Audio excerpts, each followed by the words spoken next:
You practice conversations that haven't happened yet, late at night, in your head. You imagine the tone of your voice, their face, the pause before they answer. Sometimes you win the conversation. Sometimes you lose it so badly it hurts your chest. And right now, as you're listening, there's a strange feeling. Like someone turned a light on inside a room you never show anyone. Because you don't do this for fun. You do it because silence feels risky. When the world gets quiet, your mind fills the space. Not with noise, with preparation. You replay tomorrow before it arrives, just in case. You tell yourself it's thinking ahead, being careful, being smart, but it doesn't feel calm. It feels tight. You lie in bed and stare at the ceiling, your phone face down, your room dark. And suddenly you're in a conversation from 3 years ago. Same words, same look on their face, same moment you wish you had said something different. You try a new version, a better sentence, a braver tone. It feels good for half a second. Then your mind asks, but what if they say this instead? So you rewind again. You don't even notice how tired you are, because this has become normal. You walk through your day with a second life running quietly underneath it. A hidden rehearsal room. Before a message, you draft it 10 times. Not on the screen. In your head. Before a meeting, you imagine every possible reaction. Approval, confusion, disappointment. Before sleep, you prepare conversations that might never happen. Apologies, explanations, defenses. And sometimes you don't even know who you're talking to anymore. An old friend, a parent, someone who left, someone who hurt you without realizing it. You speak to them perfectly. Finally. But the room is silent. There's a reason your mind does this. Not because you like thinking, but because unpredictability feels dangerous. You learned somewhere along the way that being caught off guard hurts. That saying the wrong thing can cost you something. So now you stay ready, always. Your thoughts don't wander. They stand guard. Even when you're laughing with someone, a part of you is watching, monitoring, adjusting. You wonder how you're coming across. If you talk too much, if you sounded strange. After the conversation ends, the real work begins. You replay it, frame by frame, that moment you paused, that word you chose, that look on their face that might have meant something. Your mind doesn't let it go easily, because letting it go feels like losing control. At night, this gets louder. The world stops distracting you. No messages, no tasks, just you. And the conversations waiting in line. You think about tomorrow, what you'll say if they ask, what you'll say if they don't. You imagine being misunderstood. You imagine being judged. You imagine being dismissed. So you rehearse clarity over and over, but clarity never arrives. Only more versions. There's a quiet exhaustion that comes from this. Not physical, mental. It's the tiredness of never being off duty. You don't even notice how often you're bracing yourself for reactions, for outcomes. You feel relief only when a conversation goes exactly as imagined. And even then, it doesn't last.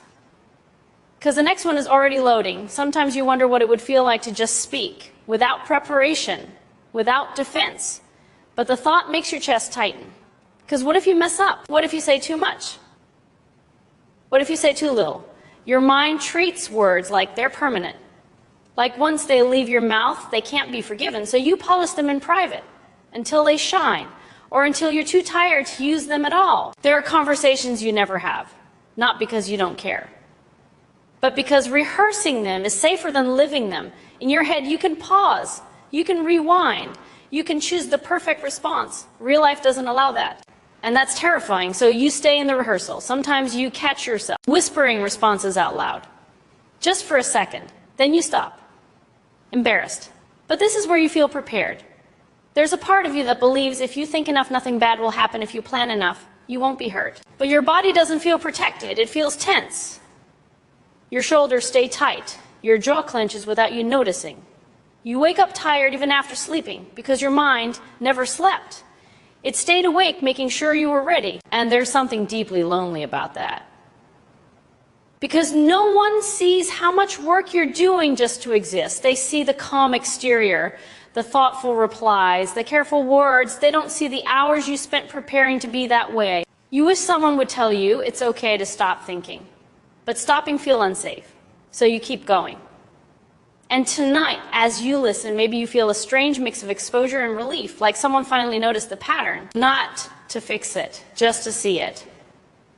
And that matters more than you think, because being seen doesn't require a response. You don't need to rehearse this moment. You're already here. Sometimes the conversations you rehearse aren't about the future. They're about the past. A moment that ended too quickly. A sentence that landed wrong.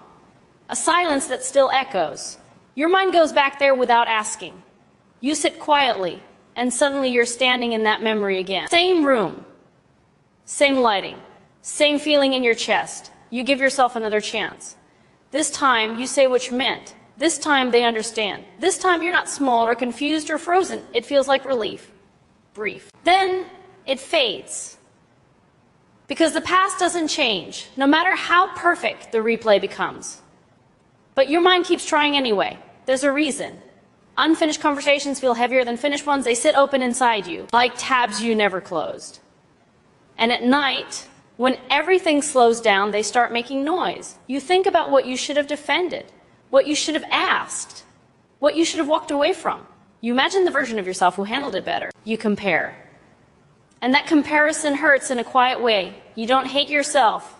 You just wish you had been different. That wish loops. Sometimes you rehearse conversations that will never happen. With people who are gone. With people who wouldn't listen even if you spoke perfectly. But your mind doesn't care. It just wants resolution. There's a subtle fear underneath all of this. Not loud. Not dramatic. The fear of being misunderstood. Of saying something and having it twisted. Of being honest and being met with silence. So you over-prepare.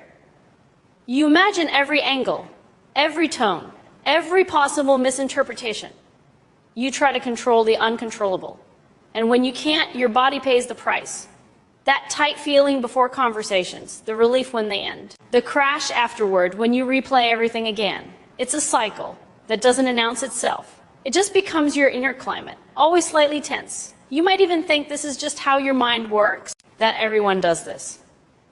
But not everyone feels drained by their own thoughts. You do, because your inner dialogue isn't gentle. It's alert. It asks, did that sound stupid? Did they mean something by that? What if this goes wrong? It rarely asks, what if it goes okay? You don't notice how often you're expecting impact, a reaction, a consequence, as if every conversation is a test. And tests are exhausting. Sometimes you imagine disappearing for a while, not dramatically, just quietly. No talking, no explaining, just rest from being perceived.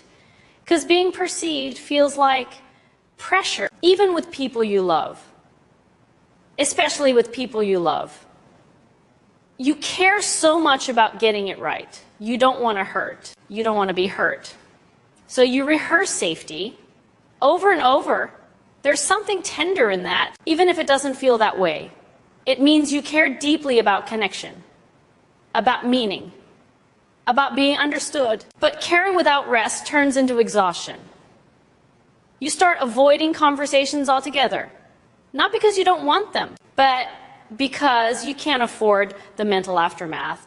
You delay messages, you reread replies, you put off calls, and then you feel guilty for avoiding.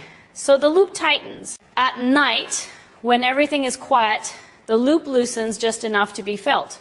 That's when the weight shows up. You realize how much of your life is lived in anticipation, not presence. And that realization hurts. Softly, because you didn't choose this on purpose. It develops slowly. As protection, you adapted, and now you're tired. Not in a way sleep fixes. In a way only being allowed to exist would fix. No performance, no rehearsal, just being. You don't know how to do that yet. And that's okay. There's no instruction coming. No advice hiding here. Just recognition. Just the quiet understanding that the voice in your head isn't broken. It's overworked. And maybe tonight, instead of rehearsing another conversation, you let this one end. Not with answers. Not with closure, just with a pause, a small one, enough to breathe, enough to notice the silence isn't attacking you, It's just space, and you're allowed to rest inside it.